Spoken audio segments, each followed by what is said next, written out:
perhaps one of the biggest hurdles the Western mind needs to overcome in addressing the subtle powers of consciousness that either already are or will be coming forward as the next phase of evolution continues to work itself out, is the conflict between the drumbeat of objectivity as the watchword of science and reliable observation, and the need for an inner, necessarily subjective, exploration of consciousness and its actions, which are not independently verifiable and reproducible, along the lines that science believes is the only accurate way to understand and measure phenomena. This dogma of objectivity, however, has been shaken by the development of quantum mechanics and the principles that indicate that the fact of observation impacts the results. Thus, the observer, the outer observer, is every much a part of the observation and thus cannot escape that subjective influence on the results.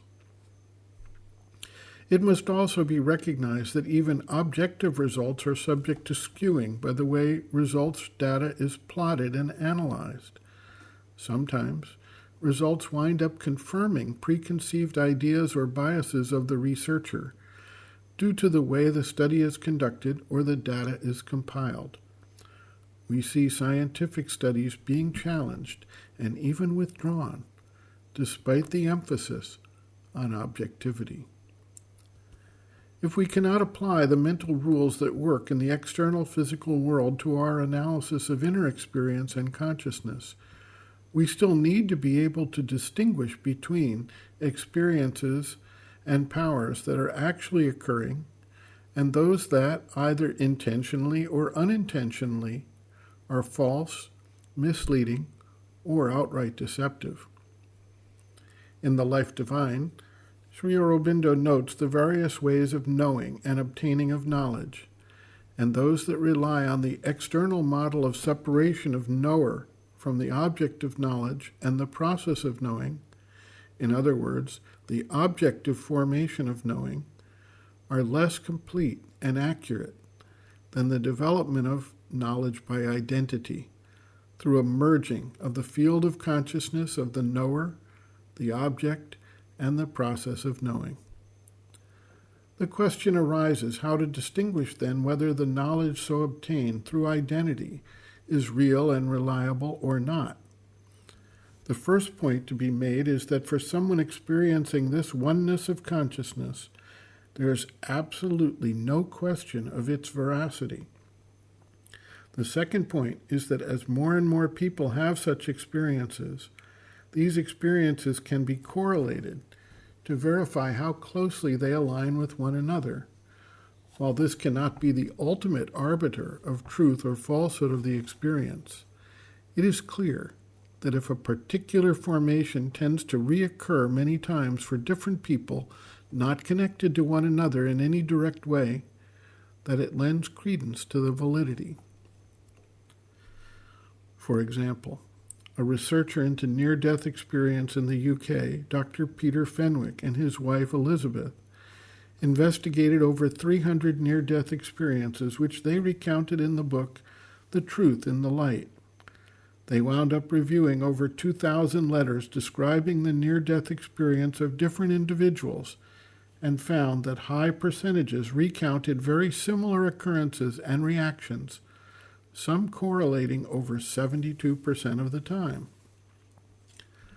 Sri Aurobindo briefly describes some of the most common experiences people have related as they begin to move into inner space. One of these has been described numerous times as what is commonly known as the Akashic Record. Some people describe it as a library with all manner of information, others as a series of scrolls that are stacked up. These are clearly transcriptions of what is taking place in the experience that we try to make sense of with our external minds. Some people simply see visual representations of people and events, which they bring back with them, some relating to the past, some to the present or the future. In some cases, they actually wind up recognizing people in the future they have seen during their visit to the Akashic record. Sri Aurobindo observes, quote, "A completer opening of the psychical consciousness leads us far beyond this faculty of vision by images and admits us not indeed to a new time consciousness, but to many ways of the triple time knowledge. The subliminal or psychic self can bring back or project itself into past states of consciousness and experience, and anticipate, or even, though this is less common, strongly project itself into future states of consciousness and experience. It does this by a temporary entering into or identification of its being or its power of experiencing knowledge with either permanences or representations of the past and the future that are maintained in an eternal time consciousness behind our mentality, or thrown up by the eternity of supermind into an indivisible continuity of time vision. Or it may receive the impress of these things and construct a transcriptive experience of them in the subtle ether of psychical being. Or it may call up the past subconscious memory where it is always latent and give it in itself a living form and a kind of renewed memorative existence. And equally, it may call up from the depths of latency where it is already shaped in the being and similarly form to itself and experience the future. It may be a kind of psychical thought, vision, or soul intuition, not the same thing as the subtler and less concrete thought vision of the luminous intuitive intelligence. Foresee or foreknow the future, or flash this soul intuition into the past that has gone behind the veil and recover it for present knowledge. It can develop a symbolic seeing which conveys the past and the future through a vision of the powers and significances that belong to supraphysical planes, but are powerful for creation in the material universe. It can feel the intention of the divine, the mind of the gods, all things in their signs and indices that descend upon the soul and determine the complex movement of forces. It can feel, too, the movement of forces that represent or respond to the pressure, as it can perceive the presence and the action of the beings of the mental, vital, or other worlds who concern themselves with our lives. It can gather on all hands all kinds of indications of happenings in past, present, and future time.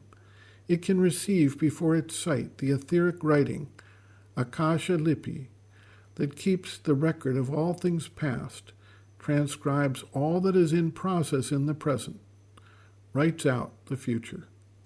End quote. Reference, Sri Aurobindo and the Mother, Powers Within, Chapter 19, Occult Powers of the Subliminal, pages 145 to 146.